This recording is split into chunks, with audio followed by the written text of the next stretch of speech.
Hi everyone, my name is Ryan, and in this walkthrough I'm going to take you step by step through the basic Pen Test 2 lab. I'll explain what I'm doing, why I'm doing it, and what the results mean, so even if you've never done a penetration test before, you'll be able to follow along. First, I need to identify my own Kali machine's IP address so I don't confuse it with the target. We're going to do that with an IPA. My Kali machine is at 192.168.56.103. I'll keep that in mind as I scan the network. Next, I'll scan the VirtualBox network to find the target machine. I'm, I'm specifying the correct interface because the default ARP scan didn't detect a right network earlier. So when we did the sudo ARP scan tech L,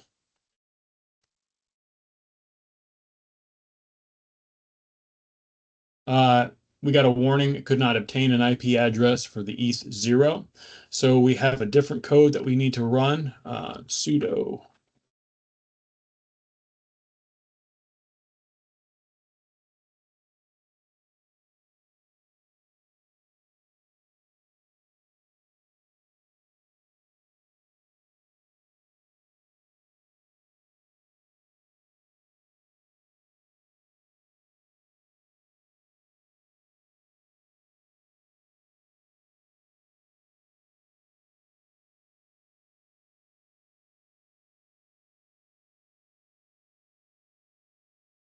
And what this does is it lets it know that we are now on the ETH1 as opposed to the ETH0.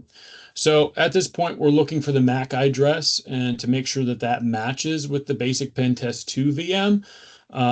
Once I see it, I'll know the target IP. So what we're looking for normally, how I do it, is we're going to match up the last four of the MAC address to what the actual Kali Linux or the pen test 2 machine says. So we're going to go into our Oracle box, and where the pen test 2 is, we're going to look at the settings, bring the settings up, and we're going to go to network, and we're going to scroll down until we see F1E5 is the ending numbers on that. Go ahead and bring back up our Kali Linux machine here. And as we can see, F1E5 is there. So we now know that that is our target IP address, the 192.168.56.101. Before scanning, I want to make sure that the host is alive. We're going to do that with an fping 192.168.56. And we see that the IP address is alive, meaning that the host can respond. So now I can proceed.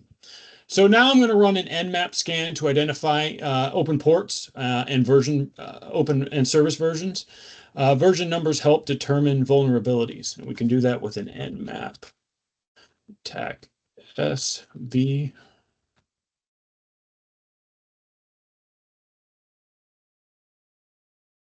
And we're going to let that run. That tech SV will give you service versions. And those are important because there can be multiple versions of the type of open ports, and we want to find the vulnerabilities. As we can see, the nmap shows that the SMB ports 139 and 445 are open. SMB is a common attack surface, especially when misconfigured. So next, we're going to check if SMB allows anonymous access. Misconfigured SMB shares can leak sensitive information, and we're going to do that with a SMB client L.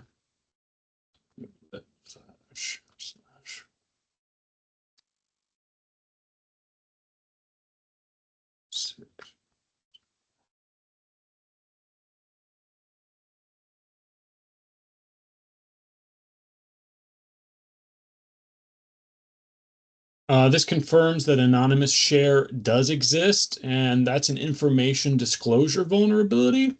Um, Now I'll connect to the anonymous share and look for any exposed files. So we'll go in and we'll do an SMB client. Uh,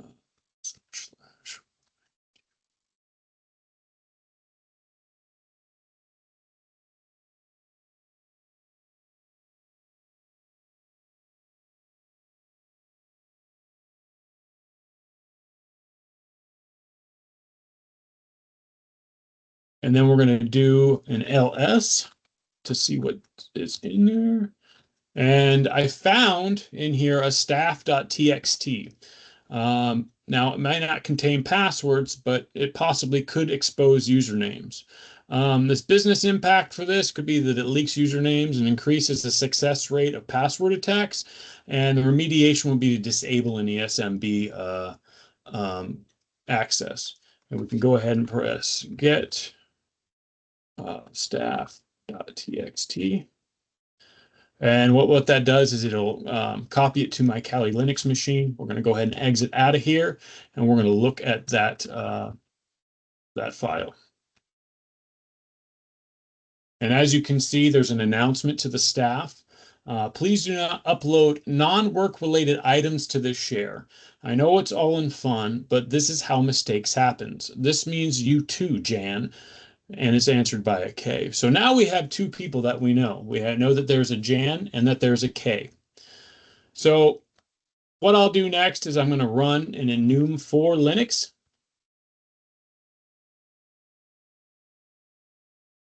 Attack A.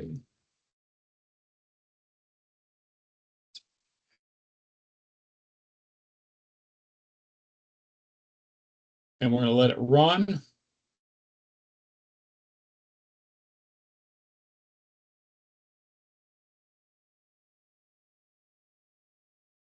This could take a little bit.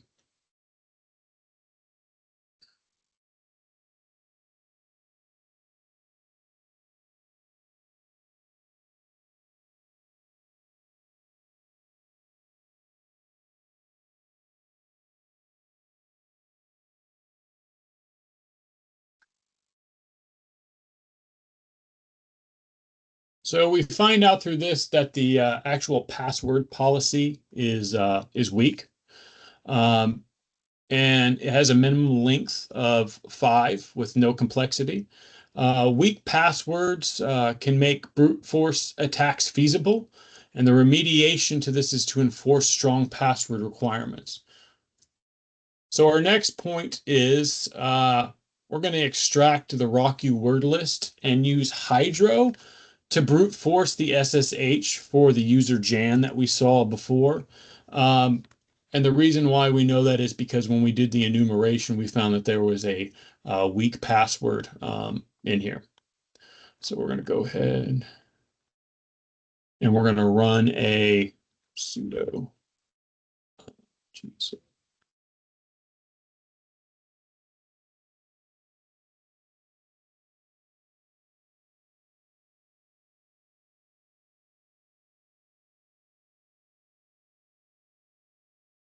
We've already ran this when we previously went through. We don't want to overwrite it, so we're going to press no. And we're going to now do the Hydra attack.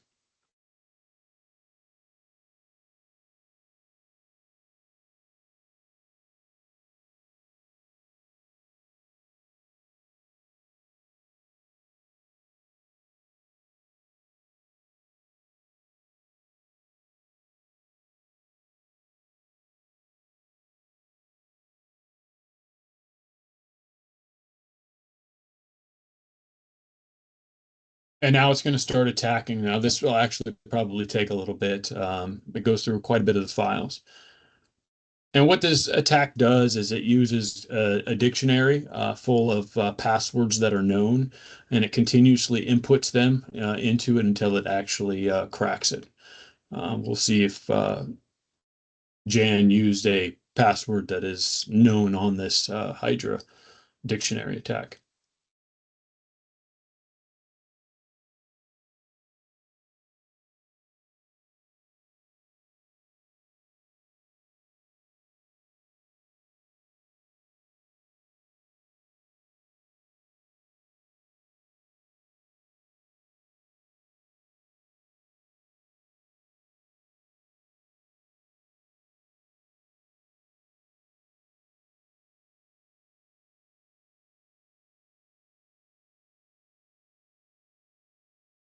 We did 279 tries.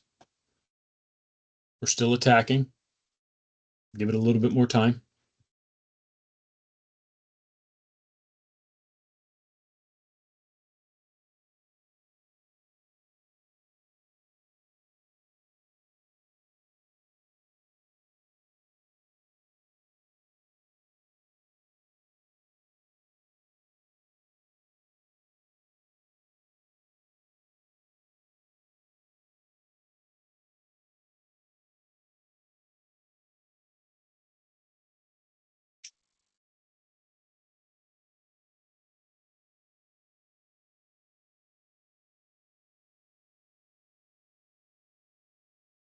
got a lot of passwords to try. I'm gonna let it do its thing.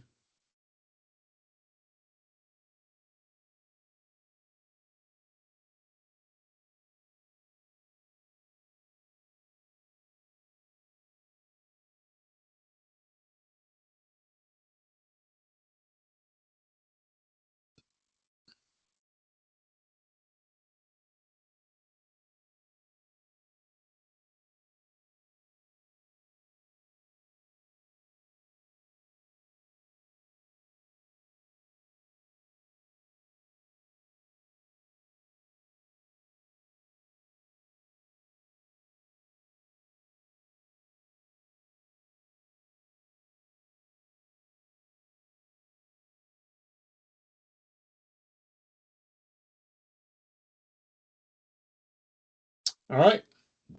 As we can see, Hydra finds Jan's password, which is Armando.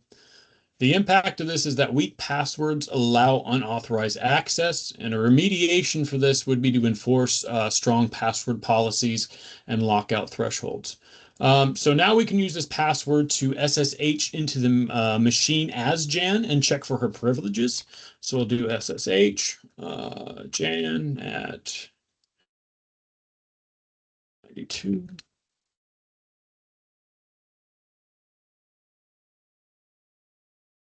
All right. Jan's password, which you know now, is Armando. All right, and it got us in, so now we're in. So we're going to check Jan's privileges now with a sudo tac-l. Armando. And as we can see, sorry, user Jan may not run sudo on basic 2, so Jan has no sudo privileges. So what we're going to do now is we're going to check for the SUID binaries next.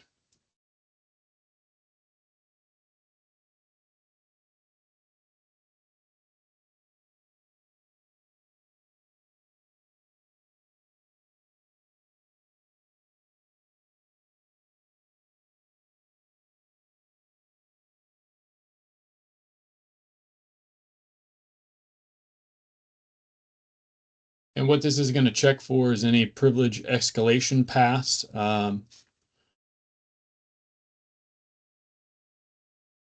which I don't see by browsing through it.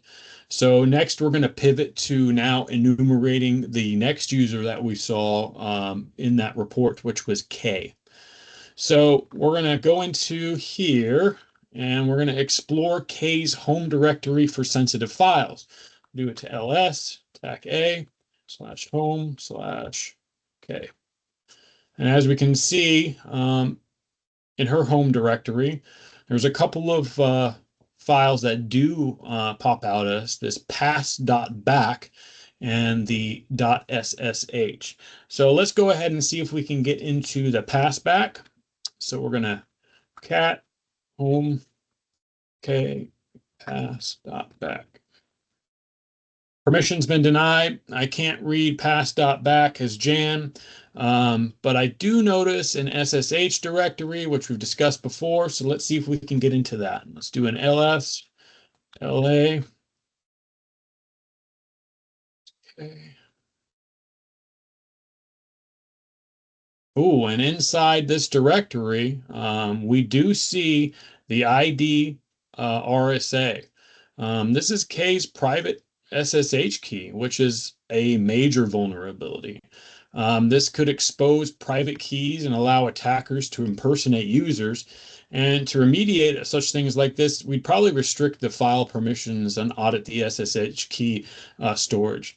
So our next part is we're going to go ahead and see if we can get into that file itself. So we're going to do a cat home k SSH and then ID. Say, oh, and there's her whole key right there. So I need this private key on my Kali machine so that I can crack its passphrase. So I'm going to copy it manually using nano. So what we're going to do is we're going to go all the way to the top up here where it says begin RSA private key, and we're going to copy it all the way down until we get to the and private key. We're going to copy the selection. We're going to press and exit out of here. And in our own Kali machine, we're going to go ahead and copy this using nano. So we're going to nano, and then we're going to call this KID RSA. And we're going to paste the selection. All right, we've got all of the key inside there. We're going to press Control O to write out, press Enter to save as KID RSA, and then press Control X to exit. So now we have that SSH key onto our private. We have the entire private key here exactly as it appeared on the target. And our next thing is that we're going to change the permissions. SSH is very strict about private key security. If the key is readable by others, SSH and John, because we're going to use John the Ripper, will refuse to use it. So setting our permissions to 600 makes the key readable and writable only by me. So we're going to do a chmod 600k underscore ID underscore RSA. And we've changed our permissions. Now we need to convert the key to a crackable hash. John can't crack an SSH private key directly, so I need to convert it to a hash format first. And in order to do that, we're going to do SSH to John, the file that we saved it under, RSA. Okay. All right. Now I'll run John the Ripper against the hash using the RockU word list. So we're going to use John, okay, underscore hash.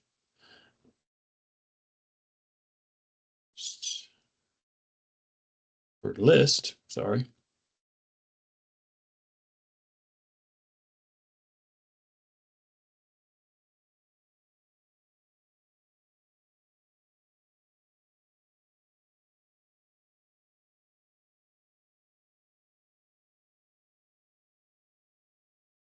And as we can see, John successfully cracked the passphrase, and it's beeswax.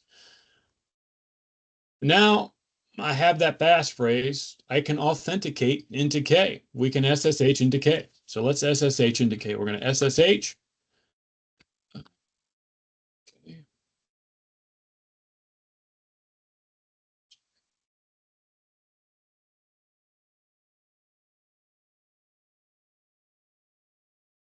Make sure I got that right. SSH, that looks correct. Now we're going to enter in the passphrase, which we now know is beeswax. All right, we've successfully SSH'd. Now we're going to run and see what that pass.back is. Since we couldn't get into the passback as Jan, now that we're able to open this up, we're going to go ahead and see what is inside that passback. Cat home k pas.bak.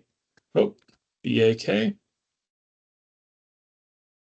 And now we see that the actual password is here's a really strong password that follows the password policy.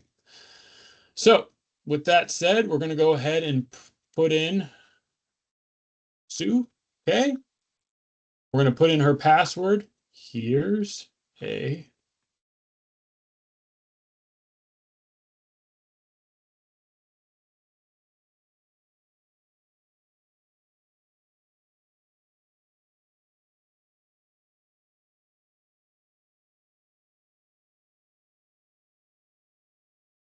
all right. And the next thing we're going to do is sudo Sue. Enter in the same password.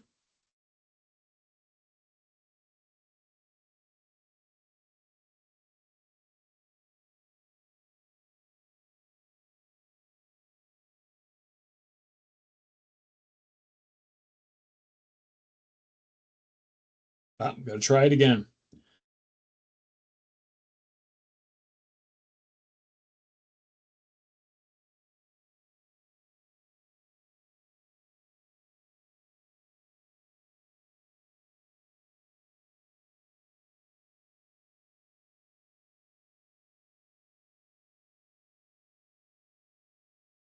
All right, now it says root basic home/K. And I believe if I do an who am I, it comes up as root. And now I'm root. And this completes the exploitation chain. Thank you for watching my pen test.